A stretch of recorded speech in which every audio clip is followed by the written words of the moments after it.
Hi there, welcome to my channel. If you're new here, my name is Purti and I talk all about mental health, fitness, wellness and travel stories sometimes. In my last video, I spoke a little bit about Bitcoin, NFTs, cryptocurrency and Web 3.0. My main objective of that video was to let you know that how we handle our finances does affect our mental health quite a bit. And it is important that we understand the way money is going to change because of technology. The reason I'm sharing this today is because some of my friends asked me if I'm trying to change the theme of my channel towards finances and NFTs. So I think there was a bit of confusion. I definitely don't want to change what my channel stands for, and it's mostly about mental health and wellness. I did not go into details of how crypto works and how NFTs work because there are enough channels to do that, and I didn't want to change the direction in which my channel is headed. So I hope that video helped you. I did get a lot of good feedback as well, so thank you so much for all the support. Really grateful. Now diving into today's video, it's all about sharing 6 important tips on how you can manage your mental health in 2022. Since this is January, I thought this is a great time to share these 6 tips so that you can write them down or keep them in mind as the year goes by, and you can make sure that you're always working on these 6 pointers or making sure that you're conscious and aware about these pointers. So I really hope you're going to enjoy this video, and please let me know in the comment section below if you do.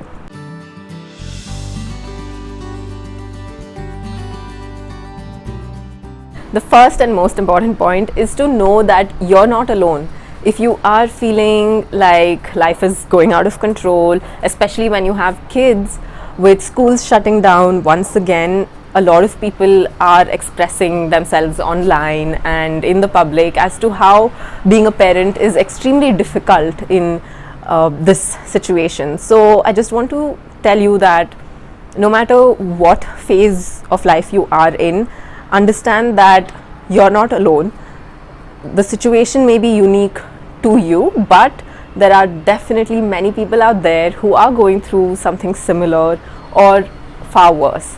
So try and reach out to professionals and express yourself, understand what you're feeling, what you're going through, write about it. Don't let yourself struggle alone. So it is important to know that whatever you may be going through in 2022 and what you have been dealing with since the pandemic started, you're not alone, I'm not alone, we are in this together as humanity, and don't isolate yourself. Point number 2 is to move towards compassion.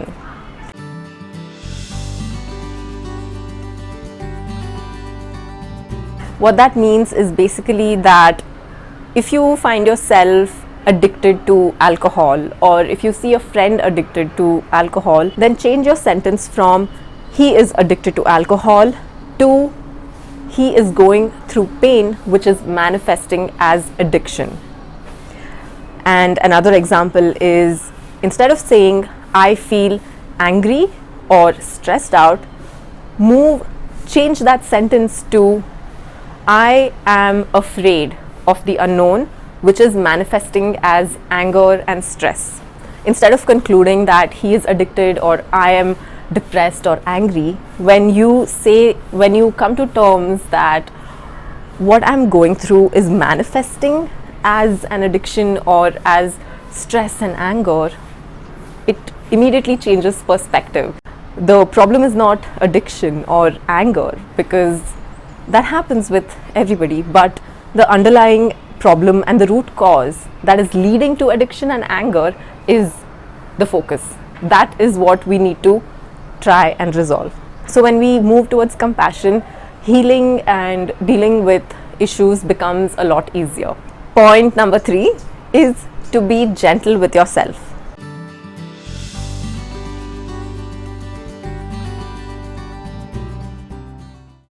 A lot of the times we tend to put our deadlines, our work pressure, meetings ahead of our own priorities, and this definitely takes a toll on our mental health, which then manifests into physical issues. So let's be gentle with ourselves this year as much as possible. If we're not able to focus at work or school or a presentation, let's come to terms with that and say, let me take a break, let me just go for a walk or listen to music, just take a nap even, and then get back to it. Let's not push ourselves hard. I know that we all have targets and goals. We want to make our startup reach certain $1 million. We want to achieve things, but if we're not gentle with ourselves and give ourselves enough time and patience, then we're going to burn out. We may reach our target and feel great about it, but in the background, we are going to end up feeling burned out, and that will manifest sooner or later. If there is an intuitive voice telling you not to do something or just take a break, let it go for one weekend in a month and not work, then it's time to listen to that voice. Point number 4 is to find joy through self-care.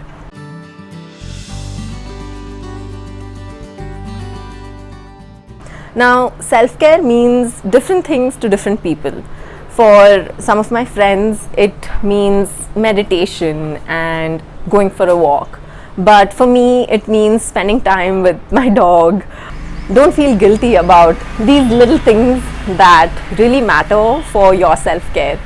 Even if it means that you have to splurge once a month, it's worth it. It really is. Point number 5 is to narrow down your focus.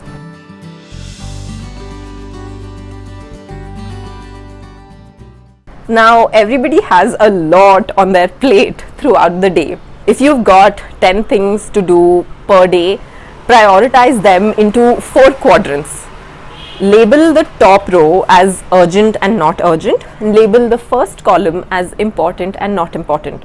So you get 4 quadrants. One is urgent and important, the other one is not urgent but important, the third one is urgent, not important, and the fourth one is not urgent and not important.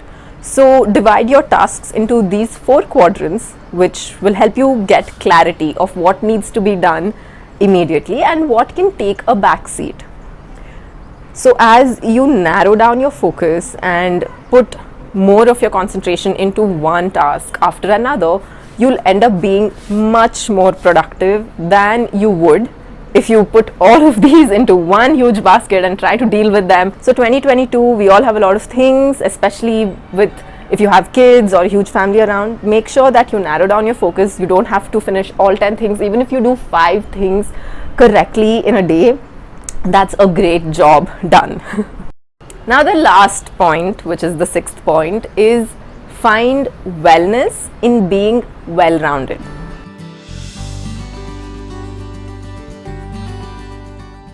What this really means is that we may not be at the best of our health just because we don't have a disease, or just because we appear to be active and smiling doesn't mean that we're not dealing with pressing issues in our mind.